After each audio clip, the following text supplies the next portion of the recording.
All right, there we go. Hello, welcome, ladies and gentlemen, to the grand finals for the EU qualifiers for Dota StarLadder's minor. That's right, we are here ready to get underway. It has come down to this: two teams, only one can go. Tears in the eyes of fans on both sides. It can only be Alliance or Nigma, and just like in Highlander, there can be only one. The other will lay beaten, broken at the side of the road. Will it be Nigma trying to just journey again through the mind of the major and look for success? Or is Alliance ready to show up with an A+ performance? Well, we're going to have to find out. But Alliance, of course, they came into this straight from the upper bracket. They don't know what losing is. Nigma, they've had to experience the pain of loss, and they are mad. They are angry, and they are ready to strike back, as they proved against the previous competitors of yesterday who defeated them, Liquid, who just before this series got destroyed by Nigma. And we're back. Apologies for the delay, folks. There was a slight delay getting into the game. I know there are plenty of PPJs and Kikwas in the chat, but I know that you're doing that out of support. You're telling us that you want the game, and the game has arrived, and the game is a Snapfire game, and it might even be a Void Spirit game because it's still in the pool. How does Void Spirit keep getting through is the question I've got to ask. I feel like this hero is just too flexible right now. It's quite funny as well, because if actually you talk to any of the pro players, you know, there's plenty of people in the chat, you refined Twitchers who would watch your favorite pros play, and you probably ask them the question, is Void Spirit OP? And usually the response was no, Snapfire is broken. And most people were like, Void Spirit, after the first few weeks of the patch, was being ignored. He doesn't feel that good. But we're starting to see these item builds come through. We're starting to see the kind of timings you look to play off the lane, and the way you pivot advantages makes it such a pivotal and successful hero, especially with the likes of Puck becoming popular. We're seeing people open their eyes to that role in the mid and the off lane again, and all of a sudden Void Spirit fills a similar gap, but he offers a good stun, and I'd say arguably more elusiveness at this point than Puck's. And funnily enough, also counters the Puck perfectly.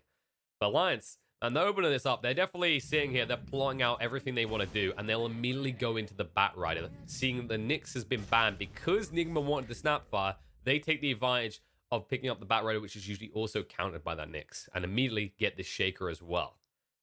Now, this could lead to Nigma thinking about a Clockwork pick. It's actually not bad for a Clock already as a 3 or a 4 in this type of game, but maybe a little bit too early. So you might see them pick up their carry in this situation, open up. Alternatively, you maybe just go for a more standardized brawling type offlaner. StarLadder, of course, would have been golden, but has already been banned out.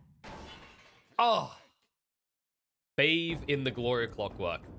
We hit it right, folks. And it's a good pick. So in this situation right now, Nigma can run that as a lane combo, or they can flex this into the 4-roll clock, depending on the responsive alliance. But Clockwork just inherently counters Earthshaker very well. It can interrupt Bat Rider's initiation very effectively. And also, if you do run these two on the lane together, it's pretty potent. You have the means to close the gap, where that's what Clockwork sometimes struggles with, right? Getting on top of someone with Barrier Assault, where you have the cookie to get you in, you have the Scatter Blast to slow them down. And also, if you're trapped in that area, you're more likely to hit your Scatter Blast for the maximum damage output at the closer ranges. And then, yeah, Nigma, straight away, they just ban out the Razor, because if you see a Clockwork, you could pick a Razor already, and Nigma probably thinking about another melee hero that might suffer, something along the lines of Monkey King, Tiny, as we saw them do in the previous series. We took that hero and had decent impact. This does look like Nigma aren't necessarily thinking about Void Spirit, though, as Void Spirit doesn't care too much about the Razor. Like, every time, it does mean you have to take an early point to dissimulate, but you just, every time he links you, just dissimulate and run away.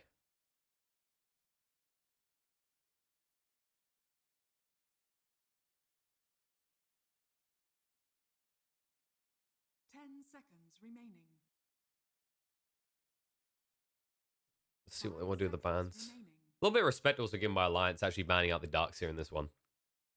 Not something most teams are highly prioritizing, but Nigma is one of those type of teams that have proven they still like to run it, especially lethal when they get the hands on the Slark in conjunction. And there is room in their draft to still do that type of thing. And also, Clock plus Darkseer isn't a terrible lane. Darkseer is one of those off lanes that actually likes having two bulky boys, even if they are melee, because worst case scenario, you just basically munch down that creep wave before it reaches the towers too. And you can just out-sustain. And once you reach level 2 as well, it's just lethal. I actually like the idea of Dark Seer Clockwork in that regard, just because of the nature of the way that you pull the waves through. You don't directly assault your opponent, and then one point into Surge is enough to get a Clockwork in and get a kill.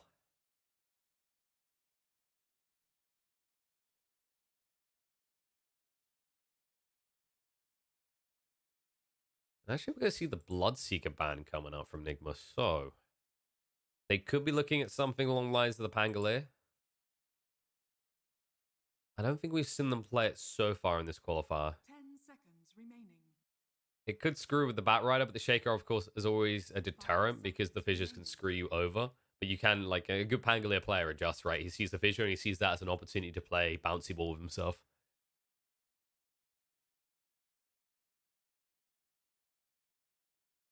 Then Alliance, right now, what are they worried about Nigma getting? Like, Nigma has a decent amount of catch and in and out. Like, they can play around cogs really well, so you want to try and avoid any hero that can screw with that more, with the fissure interactions. You won't be looking at a Tusk already as Nigma. Like, that would be too much. I don't think there's room in their draft for it, and also, you already have the clock, and your opponents already have the Shaker. But the puck. Yeah, just get rid of the obvious choice. So I don't think either team is looking at Void Spirit this game, judging by these bans and the way they're playing out. Like, the ban from Nigma on the Razor and then the ban from Alliance on the Park suggests that no one sees this as a Void Spirit game, or at least won't until the final phase.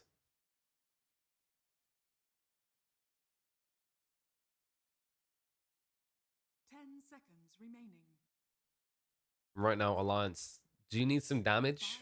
Decent amount of control.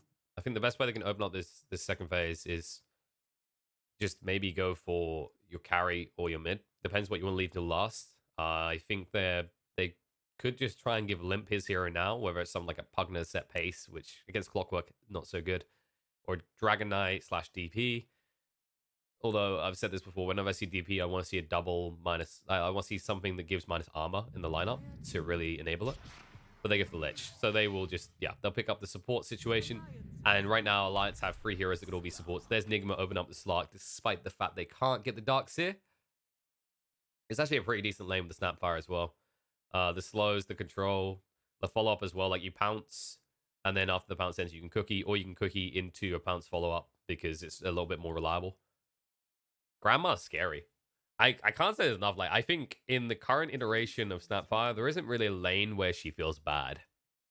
Maybe if you do like a tri-lane scenario, but you have to be a very kind of in type format. Otherwise, all you're doing is giving more targets to get hit by scatter blasts.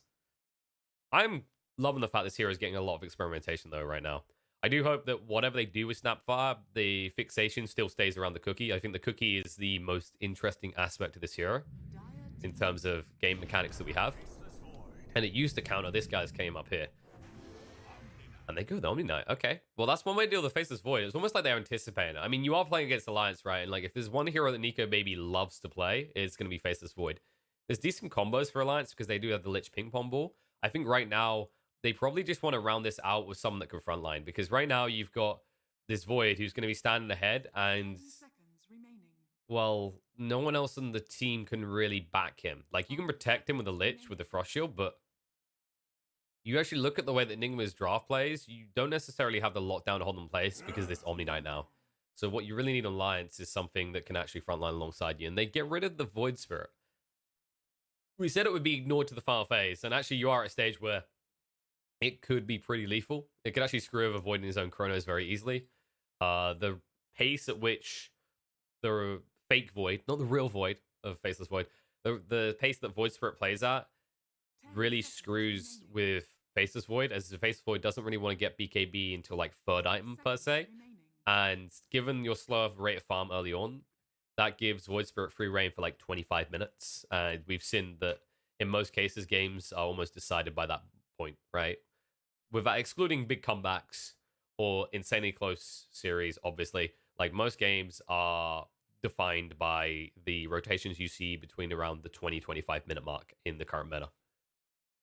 Early rotations are nice, but it's all how you convert the tier 1s into the tier 2 push in the first Roche.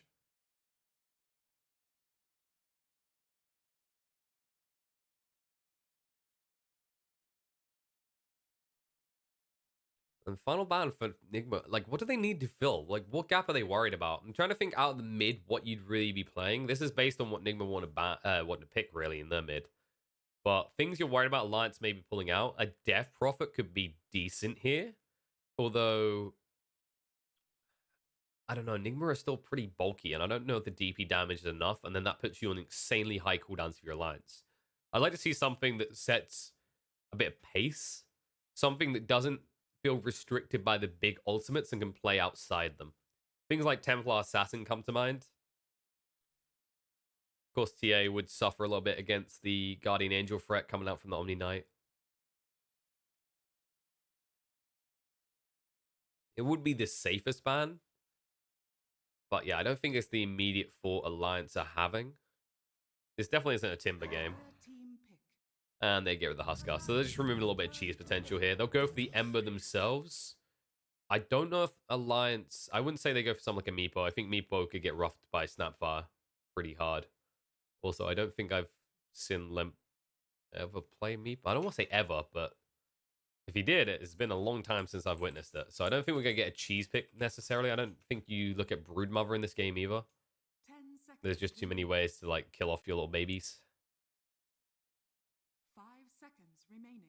And if you're thinking about Limp, like solid picks that he likes things like the Razor, which banned out. The DK used to play a lot of Death Prophet. DP could work on the Ember lane. I'm a little bit worried about how you convert it afterwards. Viper. I don't like Viper necessarily either. I think you get screwed over by the slot too hard. I mean, Alliance actually, they're taking this one down the line to figure this out. They go for the Timber. Choose your hero. I was curious as to whether they do it. I mean, you're still up against the Slark, and the Snapfire could be annoying, but you should do well on the lane, if nothing else. And your job is to just make space for Nico Baby. Like, the way Alliance always plays is how can we enable Nico Baby? And this definitely is a lineup that will be able to play as... Oh, wait, no, they're doing 33 Timber. So, okay, so it's going to be bat mid. There we go. But either way around, like, you interchange these two, it's still the same format where you're going to have these 4 active heroes that just have Void occasionally pop in with a Chrono and do a lot of work. The bat in the mid is going to be a little bit better than the Timber. I think the Timber is going to suffer a little bit more because you are sticking him on the Slark lane, where you could feel a little bit pressured with the combo Snapfire and Slark.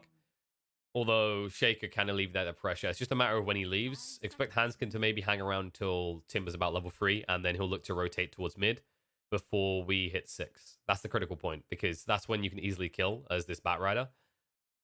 Ember shouldn't have a fun lane, is the takeaway from this. Like, he'll level into Flame Guard, which will protect him from the sticky napalm damage coming out. But ultimately, those Flame Guards can be ticked through very quick. So it's really like, he has to make a frustrating choice between surviving and farming, really.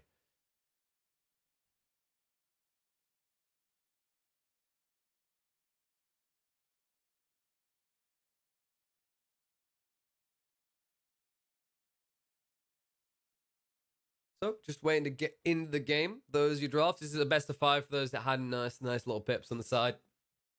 Anyone who didn't tune into the series the other day, Nigma did take down Liquid 2-0 to get here. I think when I'm looking at these two drafts, I kind of like Nigma's a little bit more. I think the combo of Clockwork and Snapfire in these fights is going to give a lot of control, and it's just unlocked at 6, whereas the high potential for Shaker, while Shaker is always going to be this amazing hero, you're only going to need the Blink Dagger at least, and there's always that Clockwork threat. Like, if a clock gets on top of you, your impact in a fight is 0.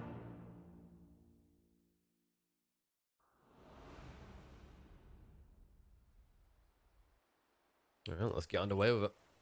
It looks like we is going to be in the safe lane. Yes, they're still going to stick Miracle mid, which means they are going to have the solution to limp on this Bat Rider. This is actually the best case scenario.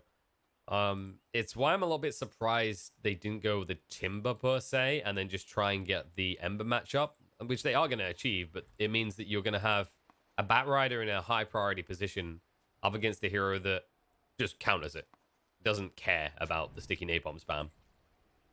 Like, Miracle should have a fairly easy lane to farm. I expect Limp to probably go for the Firefly build. Flame Break just doesn't really have any value against the Slark.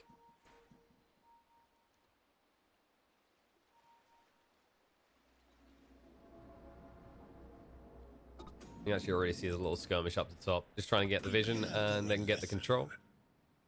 Very good defensive ward down from Nigma. They understand that the Shaker rotation is what could kill them. And that's the thing. That's the other beautiful thing. Like, putting this Slark mid solves really any laning issues you have. You don't have to now worry about the Shaker rotation towards mid. You don't have to worry about the Bat Rider just completely stomping the mid. We might get roughed a little bit, but because it's a Timber, he should still get decent XP. I feel like there's going to be a wide berth from both supports on both sides of this top lane, so high priority on the bot lane for sure. The battle begins. There's also some pretty decent kill potential for these two, despite being two melees. If Clock can get quick boots, then you can just run people down. You've got the healing bomb combo with trapping people in. And you're against, what, a Lich and a Void. So if you just find Fada, he's going to die every time.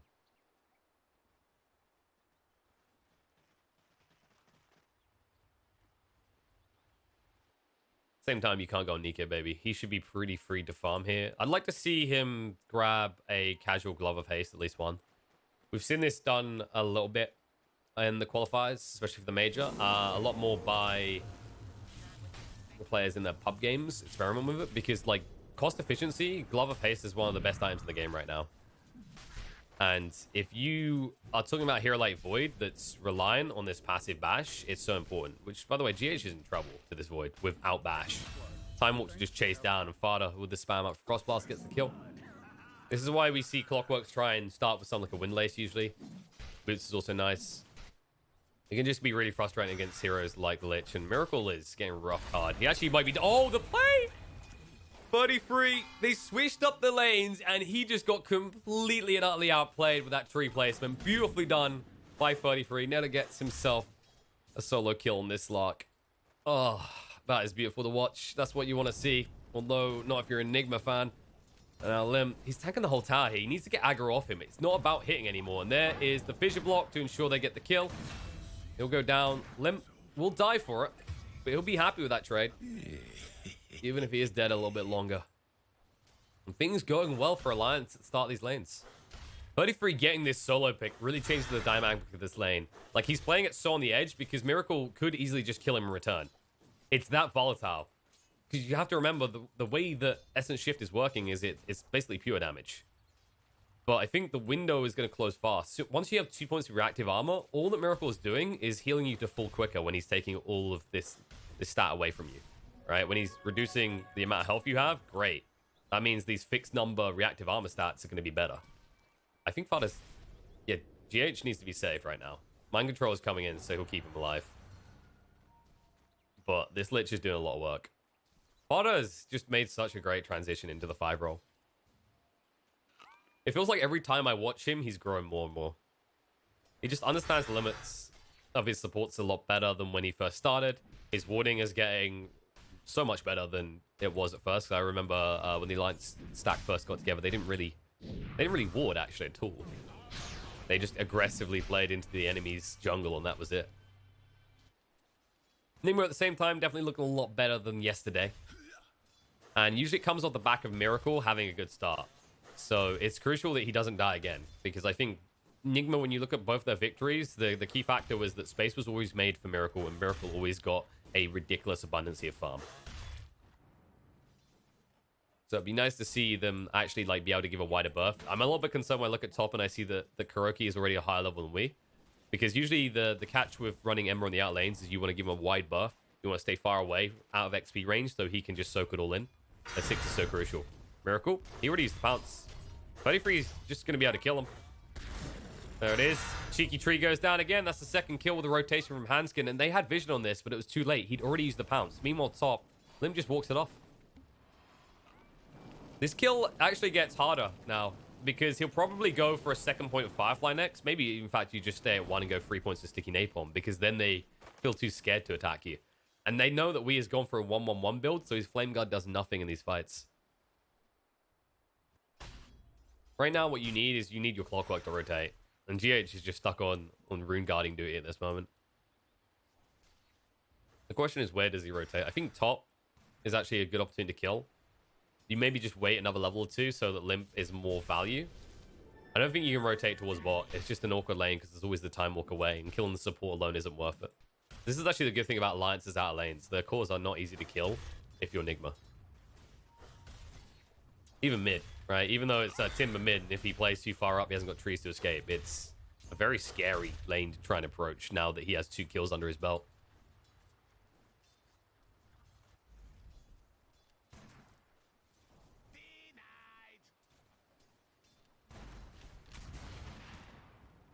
Actually, how is Void doing? So he's got the Glove of Haste. He's not going to build a casual one.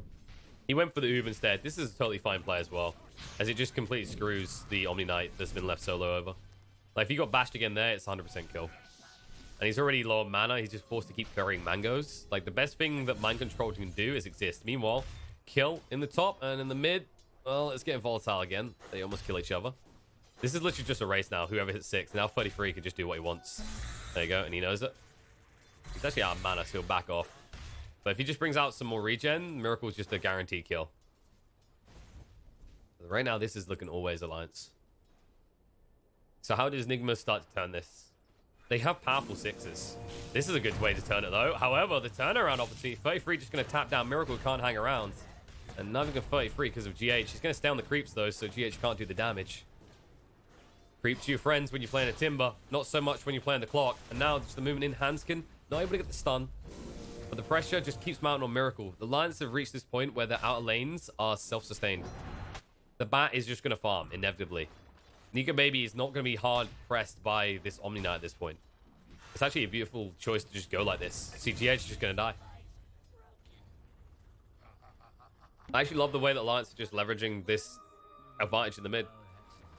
Usually there's a temptation to just leave it be, because like, oh, well, you know, if you want mid, if your guy already got solo kills, why do you need to go there? But we highlight this already, that Nigma really play off Miracle's farming success early on to pivot an advantage elsewhere.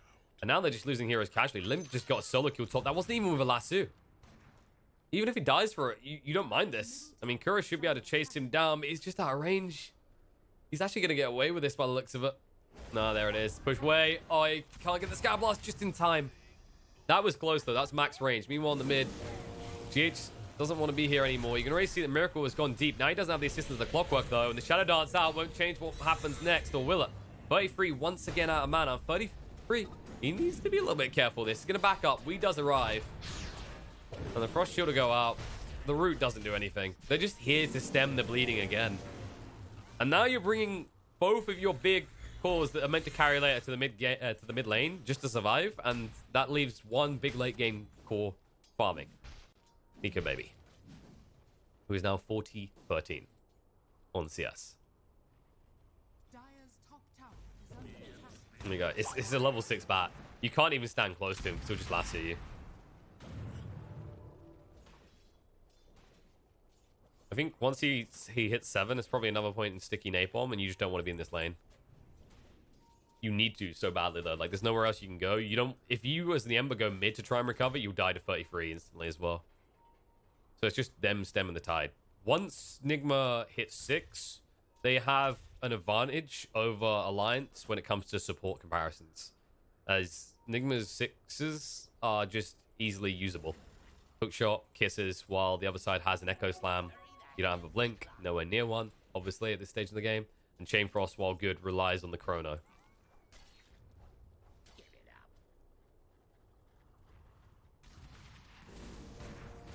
Nice pushback. No, let me just walk away. He did use the Flame Break already. The chase is on with the haste rune. They might be able to get this kill, and they will. They'll turn down the Hanskin. That is what Nigma needed. And how often we see runes make the difference here. As it will be 2 on the side of Alliance falling. Meanwhile, on the bot lane, though, they did commit the Chrono to get a kill into mind control. Worth it, considering it's just the first Chrono, but losing those 2 top does definitely hurt. And now 33 in the mid lane. Miracle. Whew. Okay, this is... I mean, this is sweaty. This is like, how do I even hang on the lane? Every time he comes in, he knows he's going to be low HP. At least he has 6 now, so the Shadow Dance heal, as you can see, is pretty formidable. But you are just sitting here right now. You're like Oliver Twist, begging for more scraps. The good news is that 33 is slowly running out of trees to cut. So every time you survive this, there's less room to chop. Which means there's less damage output he can throw onto you immediately. Bad news is he might just try and force the matter at the 10-minute mark and take your tier 1 tower. Dire's middle tower Timber's always reliant on these 5-minute intervals where the catapult wave can just be leveraged hard. Last time there was too many heroes mid to do it, but this time around there's too many heroes from Alliance that are going to arrive. Miracle does Shadow Dance away, still slowed though. Trying to wiggle his way out of this one, but they are waiting. No pounce for 10 seconds. Chain for off the mark for 33. And it looks like Miracle might have just got away with this. Radiant's top tower is He wants top. Limp may have baited himself in a little bit here as GH turns trying to get rid of him, but Limp just a little bit too fast. Kuro, Scatter Blast will finish the deal though. Actually, we gets it with a sleight of fist. And meanwhile, bot Fada now going to go down. The rotation coming out from Miracle, but the stun control is good, and the pounce forward gets the final hit onto Fada. Now Timber trying to arrive. Miracle will move away for the moment, but they're keeping the hot pursuit here as they'll chase him down and serve themselves a fish plate. These are good kills, but there maybe is a worry that you're reaching a point where you're beating the dead horse a little. In that you always want to keep killing this Slark, but it would be nice to start investing resources into Limp getting more kills. Just because he had a dominant start and now he's starting to hemorrhage a little, right? He's 3-4-0 all of a sudden on the board. He's just getting picked off left, right, and center. And when you have that sort of XP lead, it's just you become a funnel for these underleveled supports, right? So now GH almost has level 6. Snapfire does have the kisses. And make no mistake, they actually have kill potential on the 33 at this stage. Like, if they trap him in the cogs and there's no trees nearby, he will die. If he chains in and they cogs him, the kisses will kill him. There's enough time to get at least half the kisses on target. Mind controls. Looking pretty bad here. Well, he will commit the chrono again. Everything to keep the Omni Knight down and done. Meanwhile, in the mid, Miracle just being solo pressured again.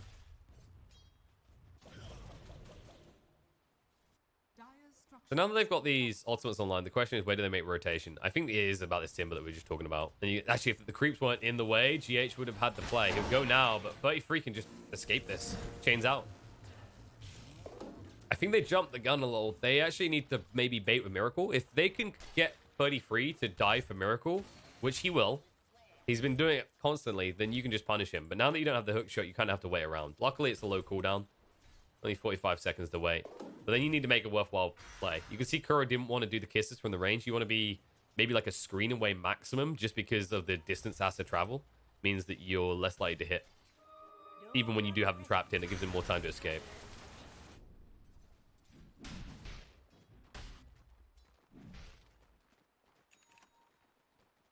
You're also going to see Nico Baby get involved in the fight soon, by the way. This is one of the big things. Like, he's been finding these picks, but he hasn't moved away from his existence down here. He's just been content, right? And he already has 4 kills. He almost has a Diffu complete. When he starts getting active on the map, it gets a little bit scary. Like, if you have the stun control, you could burst Miracle's mana supply before he could even Shadow Dance react. Same with Ember, actually. Like, Ember's another one. This is the thing. You run this double Agi lineup, and now Alliance is just going to pick up the mana burn.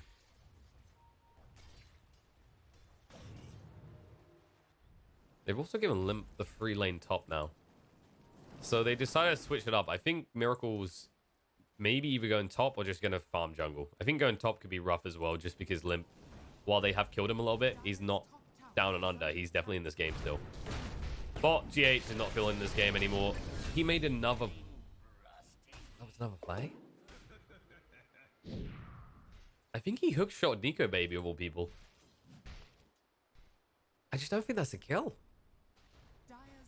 I think this is the rough part about the state of the game they're in, is that because Timber got those solo kills, because it went so brutally on that first blood, or not first blood, the first blood spill in the mid lane, rather. Now, all of a sudden, the lane that you thought you could just use this combo to destroy, which would be a Timber far up, with nowhere to run, nowhere to hide, because kisses are so good against him, doesn't work. So then you have to look at the other lanes, and then you realize that actually, that just doesn't work either. It's almost like you're reaching a point where the kiss is, at least for the next few minutes, is mainly just going to be a defensive spell to stop Nico Baby from doing stuff in his chrono. Of course, there is conversion points for that, right? When you get to a stage where Slark can start pouncing, when you got these hook shots, you can find pickoffs. But I think you're always going to be eyeing up the supports as the game goes on. And at this stage in the game, you want to be using that combo onto cores, not onto the 4 and 5 of Alliance.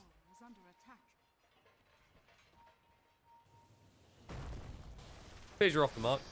Dragging him in, though. Not able to get him over the top, so he'll get away, or will he? Nico Baby's going in with a Diffu. GH has no mana to play with. He's going to try to go for the Cogs play, but Nico Baby, he throws out the Chrono. He goes for 1 kill, and he will be able to find it. The root's going to be thrown out. Now the kisses are coming in. Nico Baby needs to move away. Has got the Time Walk in a second, so he'll be able to escape. But Miracle getting low himself in the meantime. Now Limp forces out the Remnant used by Wii. Fissure is there, and there's the last follow-up. Dragging him towards the tree so he can kill him. Echo Slam. Everything thrown at Wii to kill him off and enable a push for Alliance on this tier 1 tower. Echo may have been a little bit overkill, but obviously you don't want to take any chances as, you know, the Ember does still have enough mana to jump away. Just better safe than sorry. It's your first Echo Slam. The reality is you're not going to get better uses until you have your Blink Dagger. And the rate at which a Shaker can farm, he'll probably have Blink Dagger around the same time as Echo Slam's available again.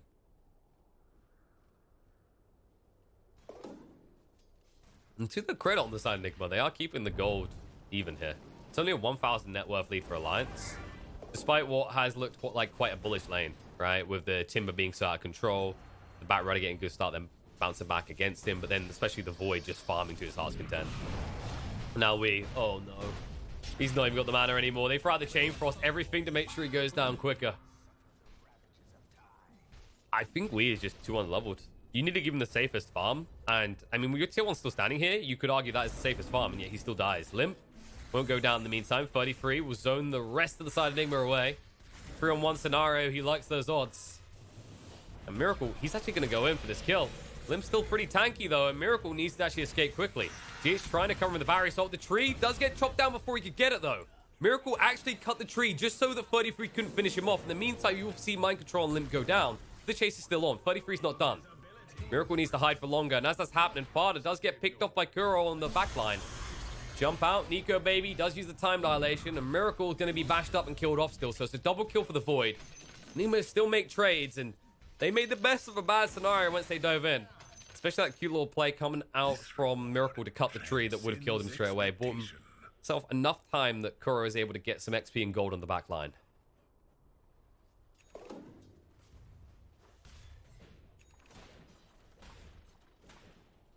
And yeah, this is just damage from me.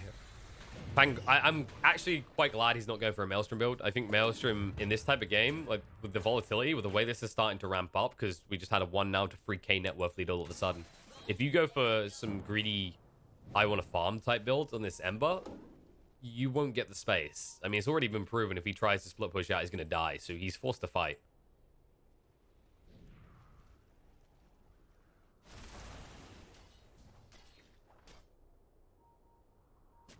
Question is, what other team fight components do you have available right now? Kuro already up to level 9. We need to get that level 2 kisses. It could be big.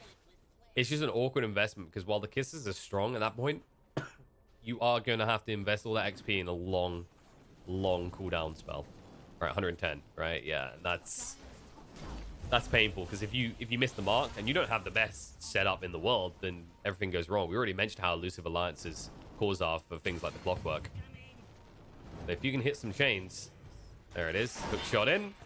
Pounce through as well, but Timber's already here to ruin the day. The Chain Frost is going to be thrown out. The kisses are coming in, but they split up the fight a little bit. Limp will stand his ground. Lassie to drag away from those kisses. Still will die, but Chrono is there. Guardian Angel to try and help out Miracle. He's already used a Shadow Dance, though. Now the Heavenly Grace, everything to keep him alive, but 33 still living, and it looks like Nigma might lose heroes first, and Miracle getting low.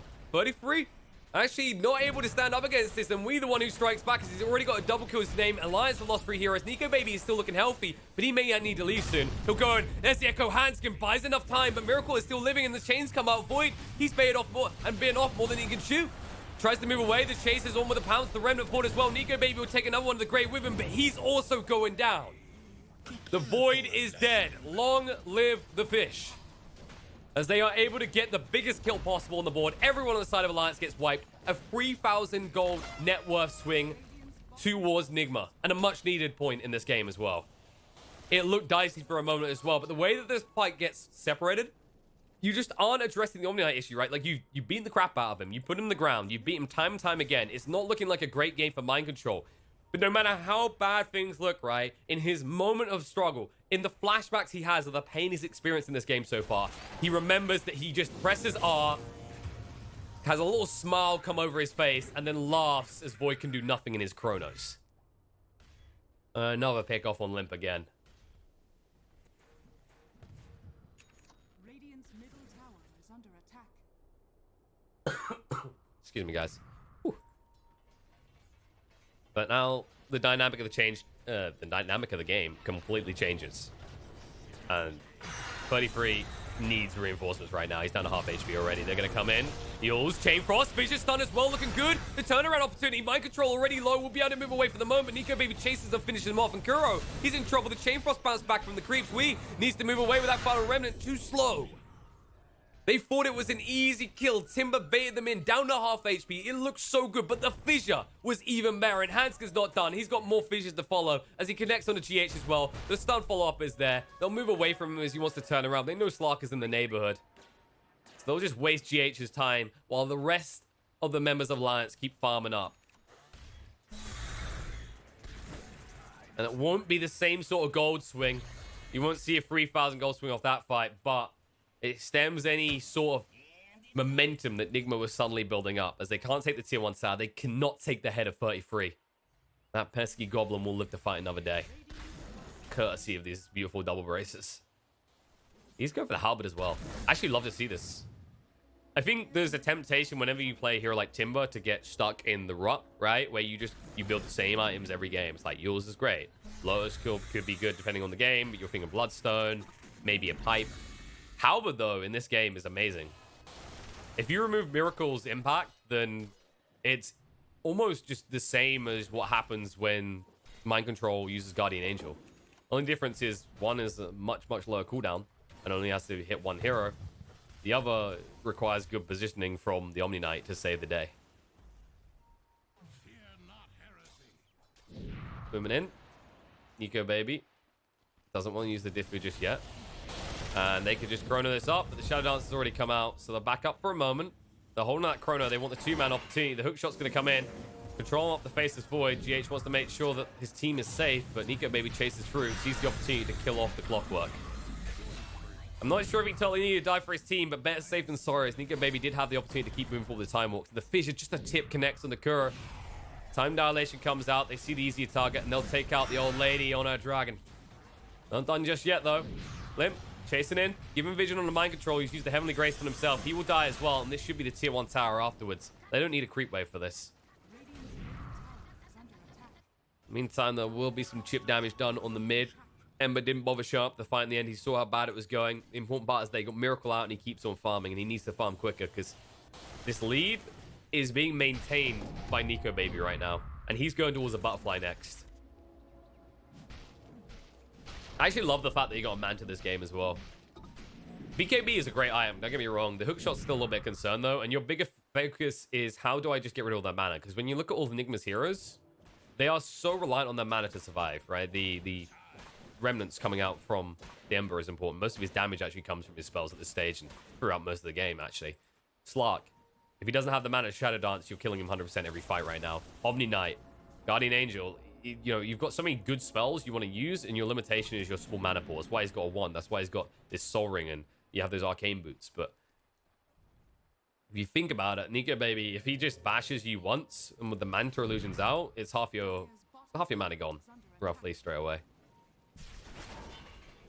Hook shot in. Bardo will just be 4-staffed out, though. No free kill for Miracle. Now the Chrono comes in. They're going to try and save the day. The Chain Frost is going to bounce around. Mind Control needs to drag it away, but Slark is already out of mana.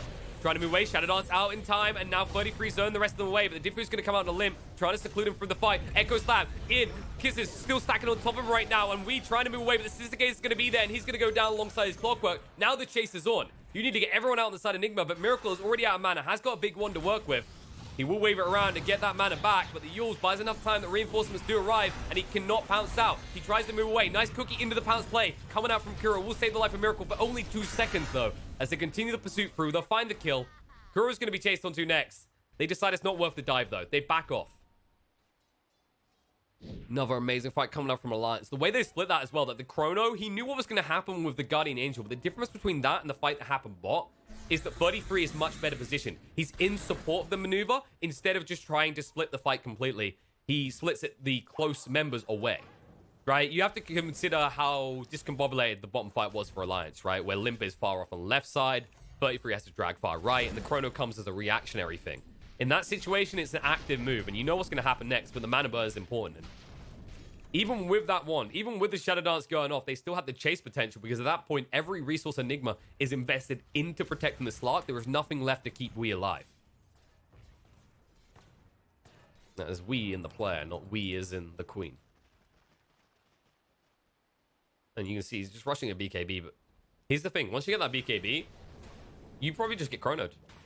And you can argue that that means Slark is free to do what he wants, but let's use that top area as an example. If you chrono here again, Slark, how the hell does he get around this in time? By the time he gets around the chrono, it's gone. And alongside it, your Ember is gone too. That's why it's going to be very hard for Nigma to ever get rid of these wands, actually. Because they now need it against the mana burn. Because if they're in a chrono and they lose all their mana, we said already, they're reliant on that. So you're going to reach a slot awkward point where if Alliance is still ahead and Nigma don't have room, and you're using these traditional phases where you're like, I'm just going to remove the wands, that's not going to be an option for them anymore. And easy pickoffs like this are an option for Alliance. Kuro came by as well. He wants to say hi. Alliance might say bye. Chase in. Nice cut in the tree. 33 gets extremely deep. Yours is going to be there as well. Just burn it up. They want to force someone out of Miracle pretty fast. The disarm was thrown out so he can't fight. And they're just wasting his time. Chains are good from Wii. But now the Echo Slam. The jump into Chain Frost. The kisses from Kuro not being interrupted. Fada will go down. But they got Slark. They got the bigger kill. They evaporate the Fishman himself. And now Kuro going to be chased on too. Glimmer Cape to buy some time. We looking to move away. Time dilation being thrown out. And the chase on is there. The fissure. The banner burn, there is no escape as they are just crumbling on the side of Nigma, and Alliance are taking every opportunity that comes their way. And you can see it. You can see the maths had clearly been done. That Chain Frost just enough to actually bounce down and kill off the Slark. It was close to him getting a chance to maybe just get out of that, but they understood completely the limits of their damage, and they actually stretched to the maximum. I think if you're just a little bit short, like 50 health, 100 health more on that Slark there, he lives, and all of a sudden you are in a situation where this fight could potentially turn for Nigma. But still, in the same issue as we saw earlier, where they don't have the items. They have to be split up on the map. They have to be farming. At the same time, you don't have this two-core lineup. You don't have this situation where the Void has to think about who he chronos. It's still always going to be about Miracle. And even when he doesn't use chronos in these fights, right? Like, even when they're engaging without it, it's even simpler because you know Omni Knight doesn't want to be there, right? Because he's always saving the Guardian Angel for the chronos. And then you just wail on the Slark. And you have enough stuns to kill him off, right? You can force the Dark Pact out in one, and then you have layer upon layer. You've got Lassus, you've got the Earthshaker, and now you've got Smoke Out Nigma to try and deal with Nico, baby. They have to perma-stun him here, though. He has got the chrono, and he's going to throw it out straight away with hesitation. 3 heroes stuck in it to make that 4. The hook shot to interrupt with the Chain Frost coming through. Lasso on the Omni Knight to drag him away. He will not get any value out of the Guardian Angel. Or will he? They move across in time. Buyback comes up with Snapfire. Lynch is also dead. And Nico, baby, is holding his own. We is out of mana already. The disarm was thrown out, so Miracle needs to retreat. And the chains are coming in. 33 is on his way in. GH has already used that hook shot, so he can't contribute much more to the fight. The stun control comes out to Miracle. He does use the Shadow Dance. He needs a pounce escape, though. He will make it down to the low ground. They can't find him just yet, and it looks like they won't find anyone else, as Nigma do minimize their losses. It did cost them the buyback on the Snapfire, but that was Alliance, using the Chrono, using the Chain Frost. The problem is that wasn't the Echo Slam, so you might even see Alliance look to make more moves. But Nigma, they at least have a response. They can have a response coming out of the kisses still. That's something they have in their arsenal. That fight went pretty badly for Nigma. All things considered, they probably should have lost more heroes. The way the Omni Knight gets caught in that Chrono right in the edge, and, you know, some people are going to sit there and go, GH, lol, why he hook shot in? He needs to do everything he can to buy time for the targets in that Chrono. The Chain Frost just still done so much damage because this is a level 13 Lich. That's a ridiculous amount of damage coming up to Chain Frost. The up of 150 per bounce at this stage in the game when half your heroes still can't tank the normal brunt of damage coming out from Alliance is destructive.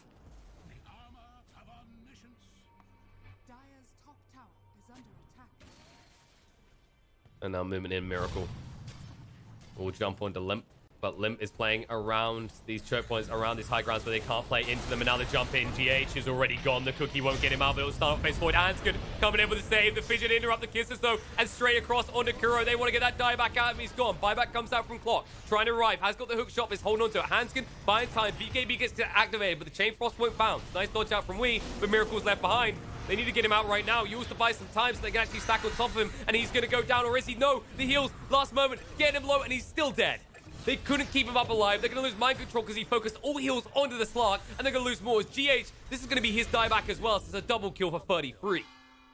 We, the only one to get out. This BKB, once again, not actually doing anything for him. I'm not even sure the Daedalus is going to do anything when he gets to it.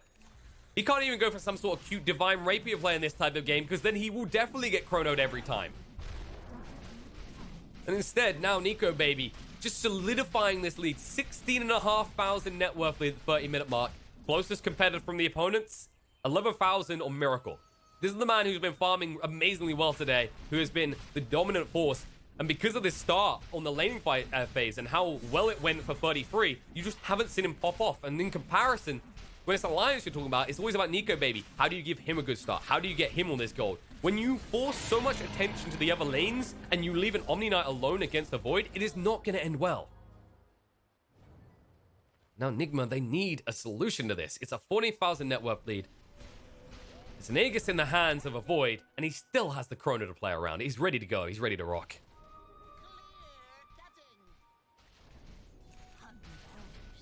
Also, a Paladin, sort of all things. Such a nice item for the Void. The one thing this hero usually lacks is lifesteal, and when you have a Timber and a Bat Rider in your lineup, no one's building a Vlad's for you, so definitely an ideal thing. Bash is coming out. He's got no mana. Guardian Greaves will allow him to get away. The Chrono, only on the GH though. Nico Baby was maybe a little bit greedy. I think he thought a second target was going to walk in. They'll still take the Clockwork kill though. Dead for 50 seconds, and they know he has no way of buying back because he's done it previously. So this could easily be a lane. Miracle, the burst, the Sinister Gaze coming in. Dark Pact, try and move away. Shadow Dance for the Moon in. Nico Baby, the first hit bash. Kuro can't do the damage. The Guardian Angel comes out, and Nico Baby has all eyes on him, but with the armor, he doesn't care. Echo Slam isn't even needed to be good. The Chain Frost bouncing around is better, and it will achieve enough that they bring Nigma down. The only one left is Wee. They're in your base. They're pummeling you down and murdering you one by one. Fissure does get dodged out by the Yules, but still a triple kill for 33, and this is looking over. GG gets called. Alliance take game one, and they don't wait around. 31 minutes in. It took a while, but the amount of blood shed in this game, and most of it belonged to Nigma, was painful for them.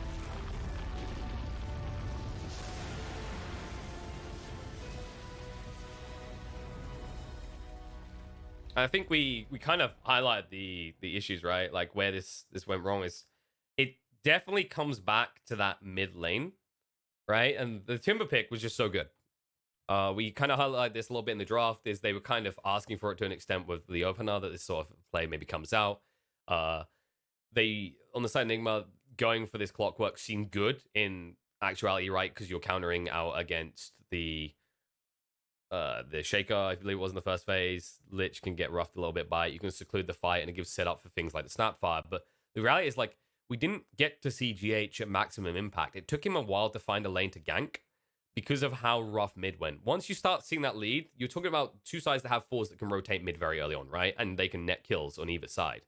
But that outplay by 33 in the mid lane early on with the tree branch to get that first blood just accelerates the volatility of that lane. And that's why he finishes this game 14-1-13. Limp willing to be the sacrificial lamb in this game is also important to highlight. Like, he actually had a great start despite what should have maybe been a rougher end of laning phase, considering how long he was left alone. He stemmed the bleeding to an extent, and in the end, Alliance with two incredibly bulky, strong cores come out ahead in the mid game, close it out, take game one. But this is the best of 5. We are far from done here. Alliance will need to win 2 more games to win. All right, so Nigma's got plenty of time to bounce back. They're going to have to go back to the drawing board, figure out where it went wrong. Was it just that outplay on the mid, or was there something maybe a little bit deeper they need to look at here? Short break, and then we'll be back to see what they have in mind in the draft in game number 2.